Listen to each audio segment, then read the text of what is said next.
Aspirants, welcome to Ekam IAS academy. ఈ రోజు మనం డిస్కస్ చేయబోతున్న టాపిక్ ఏంటి అంటే గ్లోబల్ జెండర్ గ్యాప్ రిపోర్ట్.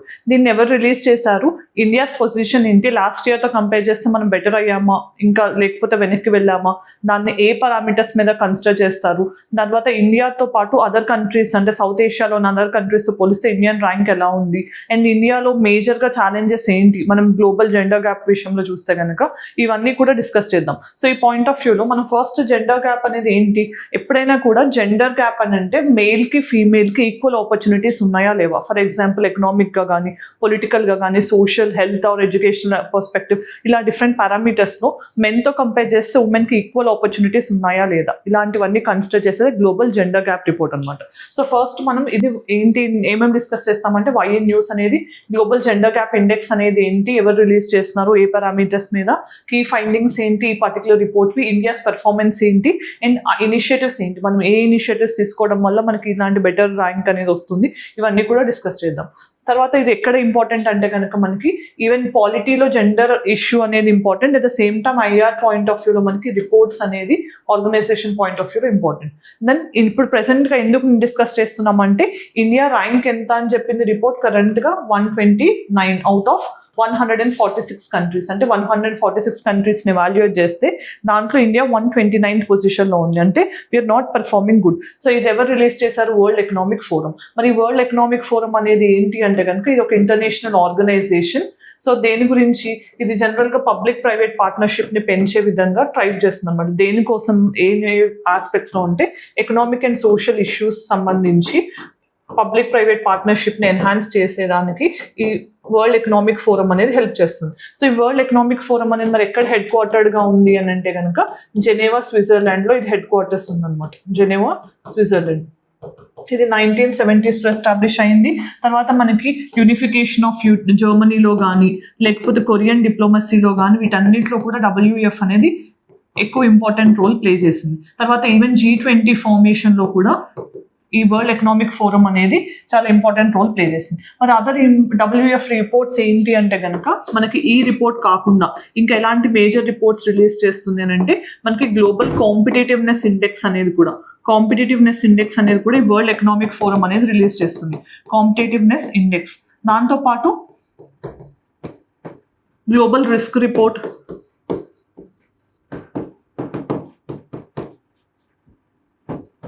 తర్వాత global trade and travel and tourism report అనేది, ఇట్లాంటి మేజర్ అదర్ రిపోర్ట్స్ అన్నీ కూడా ఈ పర్టికులర్ వరల్డ్ ఎకనామిక్ ఫోరం అనేది రిలీజ్ చేస్తుంది. మనకు తెలిసిందే కదా యాన్యువల్ సమ్మిట్ అనేది దావోస్లో జరుగుతుంది. వరల్డ్ ఎకనామిక్ ఫోరం సమ్మిట్స్కి జనరల్గా మన కంట్రీస్ నుంచి అండ్ చీఫ్ మినిస్టర్స్ కూడా అటెండ్ అవుతారు.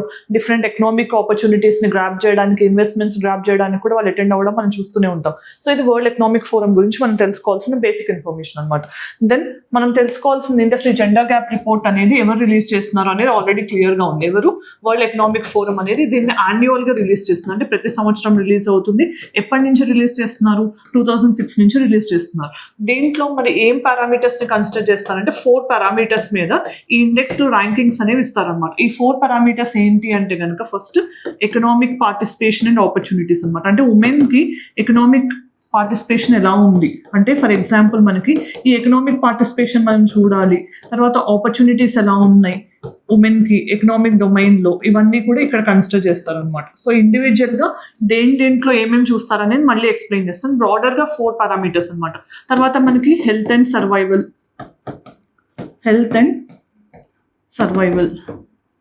తర్వాత పొలిటికల్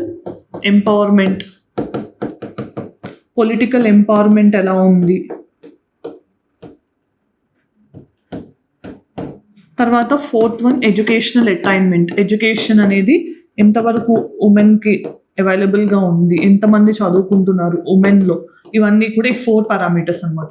మరి ఈ 4 పారామీటర్స్లో మనం ఏమేమి కన్సిడర్ చేయొచ్చు అంటే కనుక మనకి జనరల్గా ఎకనామిక్ పార్టిసిపేషన్ అంటే ఏంటి, జనరల్గా women labour force participation rate ఎలా ఉంది, దాంతోపాటు అసలు మెన్తో పోలిస్తే మనకి మేనేజరల్ పొజిషన్స్లో ఉమెన్ ఎంతమంది ఉంటున్నారు, మేనేజరల్ పొజిషన్స్లో కానీ, తర్వాత జెండర్ వేజ్ కానీ ఇది ఎలా ఉంటుందో, ఈక్వల్ రెమ్యూనరేషన్ అనేది ఉందా లేదా, ఇవన్నీ కూడా మనకి ఎకనామిక్ ఆపర్చునిటీస్తో చూస్తారనమాట. ఇది తర్వాత హెల్త్ అండ్ సర్వైవల్ అంటే ఏంటి, జనరల్గా మనకి లైఫ్ ఎక్స్పెక్టెన్సీ ఎలా ఉంది ఉమెన్కి, at the same time other health parameters అనేవి ఎలా ఉన్నాయి ఉమెన్కి అని చెప్పి చూస్తారనమాట. తర్వాత పొలిటికల్ ఎంపవర్మెంట్ అంటే ఏంటి, జనరల్గా మనకి లాస్ట్ 50 yearsలో మనకి హెడ్ ఆఫ్ ద స్టేట్గా ఎంతమంది మెన్ ఉన్నారు, ఎంతమంది ఉమెన్ ఉన్నారు, దాన్ని బట్టి జెండర్ ఈక్వాలిటీని అసెస్ చేస్తారు అనమాట. ఇది మేల్కి ఫీమేల్కి. సో ఇలా అసెస్ చేస్తారు. దాంతోపాటు అసలు జనరల్గా పొలిటికల్ పార్టిసిపేషన్ ఎలా ఉంది అంటే ఎంపీస్ కానీ మినిస్టీరియల్ పొజిషన్స్లో ఉమెన్ ఎంతమంది ఉన్నారు, సో ఇవన్నీ కన్సిడర్ చేస్తారనమాట. తర్వాత ఎడ్యుకేషనల్ అటైన్మెంట్ అంటే ఏంటి, ప్రైమరీ లెవెల్లో ఎంతమంది ఉన్నారు, సెకండరీ లెవెల్లో ఉమెన్ ఎడ్యుకేషనల్ సెకండరీ లెవెల్లో ఎంత ఎన్రోల్మెంట్ అనేది ఉంది, తర్వాత టెరిషరీ లెవెల్లో ఎంత ఉంది, and at the same time వాళ్ళ లిటరసీ రేట్ అనేది ఎంత ఉంది, ఇవన్నీ కూడా కన్సిడర్ చేస్తాను అనమాట. సో ఇవన్నీ సబ్ పారామీటర్స్ జనరల్గా చూసేవి. సో ఇక్కడ మనం అర్థం చేసుకోవాల్సింది ఏంటి, రీసెంట్గా మనకి మోడీ గారు 3.0 చూసాం కదా, క్యాబినెట్ ఫార్మేషన్. దాంట్లో ఎంతమంది మినిస్టర్స్ ఉన్నారు, 71+1 అంటే ప్రైమ్ మినిస్టర్ కాకుండా 71 మినిస్టర్స్ ఉన్నారు. ఈ 71లో ఎవరు ఉన్నారు, మనకి 30 క్యాబినెట్ మినిస్టర్స్ అని చెప్పారు కదా. మరి 30 క్యాబినెట్ మినిస్టర్స్లో మనకి ఎంతమంది ఉమెన్ ఉన్నారు అంటే కనుక ఓన్లీ ఇద్దరే ఉన్నారు, ఇద్దరు ఉమెన్ క్యాబినెట్ మినిస్టర్సే ఉన్నారు. మరి ఓవరాల్గా 71లో ఇంతకు ముందు ఎంత ఉండేవాళ్ళు జనరల్గా, ఇది ఆల్మోస్ట్గా ఇక్కడ మనకి 7 members అయినా ఉన్నారు క్యాబినెట్ మినిస్టర్స్. అంటే జనరల్గా 7 కాదు, ఆల్మోస్ట్గా మనకి 5 members అయినా ఉమెన్ క్యాబినెట్ మినిస్టర్స్ ఉన్నారు. కానీ ఇక్కడ ఎలా ఉంది అని అంటే కనుక 71 అంటే టోటల్ కౌన్సిల్ ఆఫ్ మినిస్టర్స్లో ఇంతకుముందు మనకి 10 కౌన్సిల్ ఆఫ్ మినిస్టర్స్ ఉన్నారు ఉమెన్, కానీ ఇప్పుడు అది 7కి తగ్గిపోయింది. అంటే పొలిటికల్ పార్టిసిపేషన్ పెరుగుతోందా తగ్గుతోందా అనేది కూడా మనం ఆలోచించుకోవాల్సిన విషయం అనమాట. So women participation. తర్వాత మనకి తెలిసిందే ఏంటంటే ఉమెన్ ఒక్క ఉమెన్ ప్రైమ్ మినిస్టర్ ఉన్నారు. మనకు అంతకు మించి ఇప్పటి వరకు chief justice of India women అవ్వలేదు ఎప్పుడు కూడా. త్వరలో 2027లోనే బివి నాగరత్న గారు అవ్వబోతున్నారు. ఇవన్నీ కూడా ఏంటంటే పొలిటికల్ ఎంపవర్మెంట్ అనేది ఉమెన్కి తక్కువగా ఉంది ఇండియాలో అని చెప్పి సూచిస్తున్నాయి అనమాట. తర్వాత ఏంటి అనేది డిస్కస్ చేద్దాం. సో నెక్స్ట్ ఏంటి, ఇక్కడ ఏమంటుంది జెండర్ గ్యాప్ రిపోర్ట్లో వీళ్ళు జనరేషన్స్ ఎంత పడుతుంది అంటే, పారిటీ అంటే ఏంటి, ఎప్పుడైనా మెన్ అండ్ ఉమెన్ ఈక్వల్ అవ్వడానికి ఎన్ని జనరేషన్స్ పడుతుంది అని అసెస్ చేస్తే కనుక నార్త్ అమెరికాలో 4 generations పడుతుంది, లాటిన్ అమెరికాలో 2 generations పడుతుంది, యూరోప్లో 3, మిడిల్ ఈస్ట్లో నార్త్ ఆఫ్రికాలో 7, సబ్ సహారన్ ఆఫ్రికాలో 4, సదర్న్ ఏషియా అంటే ఇండియాలో కూడా 7 generations పడుతుంది అని చెప్పి రిపోర్ట్ ఐడెంటిఫై చేసింది. సెంట్రల్ ఏషియాలో 9 అండ్ ఈస్టర్న్ ఏషియా అండ్ పెసిఫిక్లో 7 generations పడుతుంది అని చెప్పి ఈ రిపోర్ట్ చెప్పింది అనమాట. So recent report. తర్వాత మనం ర్యాంకింగ్స్ చూస్తే కనుక వరల్డ్ పర్ఫార్మెన్స్ ఎలా ఉంది, టాప్ కంట్రీ ఏంటి ఐస్లాండ్, తర్వాత మనకి ఫిన్లాండ్, నార్వే, న్యూజిలాండ్, స్వీడన్ అంటే ఆల్మోస్ట్ అన్ని నార్డిక్ కంట్రీస్ ఎక్సెప్ట్ న్యూజిలాండ్ అనేది మనకి ఎక్సెప్ట్ అన్ని నార్డిక్ కంట్రీసే ఉన్నాయి. సో మరి ఇండియా పొజిషన్ ఏంటి, 129th పొజిషన్. దెన్ ఇక్కడ చూస్తే కనుక మనకి ఉమెన్ పార్టిసిపేషన్ అనేది లీడర్షిప్లో ఎలా ఉంది అని చూస్తే కనుక 2016 నుంచి పెరుగుతూ వచ్చింది. ఎంత మనకు ఆల్మోస్ట్గా 37.5% 2022లో ఉంది.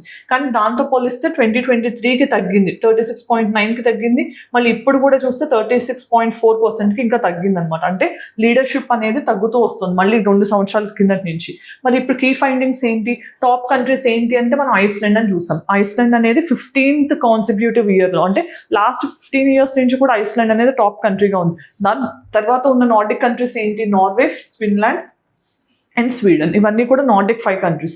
దాంతోపాటు మన లాస్ట్లో ఉన్న కంట్రీస్ ఏంటి, Bangladesh, Sudan, Iran, Pakistan and Morocco, ఇవన్నీ లాస్ట్లో ఉన్నాయని రిపోర్ట్ చెప్తోంది. సో ఇక్కడ మనం నార్డిక్ కంట్రీస్ అని డిస్కస్ చేసాం కదా. నార్డిక్ కంట్రీస్ అంటే ఏంటి అని చూస్తే కనుక Denmark, Finland, Iceland, Norway, Sweden, Svalbard అనేది ఇక్కడ మనకి సీడ్ బ్యాంక్ అనేది ఉంది. అట్ ద సేమ్ టైం ఇవన్నీ కూడా నార్వే కిందే వస్తాయి. అండ్ ఆలండ్ ఐలాండ్స్, ఫోరే ఐలాండ్స్, గ్రీన్లాండ్ ఇవన్నీ కూడా నార్డిక్ కంట్రీస్ అనమాట. నార్డిక్ సమ్మిట్కి మన మోడీ గారు వెళ్ళడం కూడా జరిగింది. సో ఇవన్నీ మనం మ్యాపింగ్ పాయింట్ ఆఫ్ వ్యూలో గుర్తుపెట్టుకోవాలి. తర్వాత మన సౌత్ ఏషియాలో పర్ఫార్మెన్స్ ఎలా ఉంది అని చూస్తే కనుక బంగ్లాదేశ్ అనేది రీజనల్ ర్యాంకింగ్స్ వైజ్ ఫస్ట్ ఉందన్నమాట. అంటే ఇండియా బంగ్లాదేశ్, నేపాల్, శ్రీలంక, భూటాన్ లాంటి కంట్రీస్ కంటే వెనకాల ఉంది గ్లోబల్ జెండర్ గ్యాప్ లో.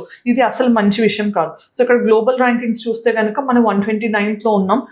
భూటాన్, శ్రీలంక అండ్ నేపాల్, బంగ్లాదేశ్ ఉన్నాయి. మన వెనకాల ఉన్న 2 కంట్రీస్ ఏంటి సౌత్ ఏషియాలో అంటే మాల్దీవ్స్ అండ్ పాకిస్తాన్. ఈ 2 మాత్రమే మనకంటే వెనకాల ఉన్నాయి. మిగతా అన్ని కంట్రీస్ మనకంటే ముందుగానే ఉన్నాయి. సో మన ఇండియాస్ పెర్ఫార్మెన్స్ ఎలా ఉంది అని చెప్తే కనుక మనకి ఇండియా ఈ ఇయర్ 129th ర్యాంక్ వచ్చింది. మరి ఇంతకు ముందు అంటే 127th ర్యాంక్ ఉంది. అంటే 2 ర్యాంక్స్ అనేది మనం ఇంకా కిందకి దిగజారమన్నమాట. అంటే ఇంప్రూవ్ అవ్వాల్సింది పోయి మన పొజిషన్ అనేది ఇంకొంచెం డిస్టర్బ్ అయింది. తర్వాత ఇక్కడ చూస్తే కనుక ఫస్ట్ మనకు educational attainment and political empowerment లో మన ర్యాంకింగ్ అనేది కొంచెం డిక్రీజ్ అయింది అనమాట. అంటే మన స్కోర్ అనేది క్యాలిక్యులేట్ చేస్తే ఇండియా స్పెసిఫిక్ స్కోర్ అనేది అది educational attainment and political empowerment లో తగ్గింది. Economic participation as well as ఆపర్చునిటీలో పెరిగింది. And even health and survival లో కూడా కొంచెం ర్యాంకింగ్ అనేది బెటర్ గానే ఉంది అని చెప్పి ఈ రిపోర్ట్ చెప్పింది. మరి ఓవరాల్ గా ఇండియా స్కోర్ ఎంత ఉంది అని అంటే కనుక 64.1% అనేది ఇండియా స్కోర్ గా ఉంది. మరి ఇండియా స్కోర్ ఎంత ఉంటే గ్లోబల్ స్కోర్ ఎంత అంటే 68.5%. యావరేజ్ గా ఇది స్కోర్ ఉంది. మరి ఈ రిపోర్ట్ ప్రకారం ఎన్ని జనరేషన్స్ పడతాయి అంటే కనుక ఆల్మోస్ట్ 134 years పడుతుంది గ్లోబల్ జెండర్ పారిటీ రావడానికి అని చెప్పి ఇది గ్లోబల్ అనమాట. సో గ్లోబల్ లెవెల్లో ఈ పారిటీ రావడానికి అట్లీస్ట్ 134 years పడుతుందని ఈ రిపోర్ట్ చెప్తుంది అనమాట.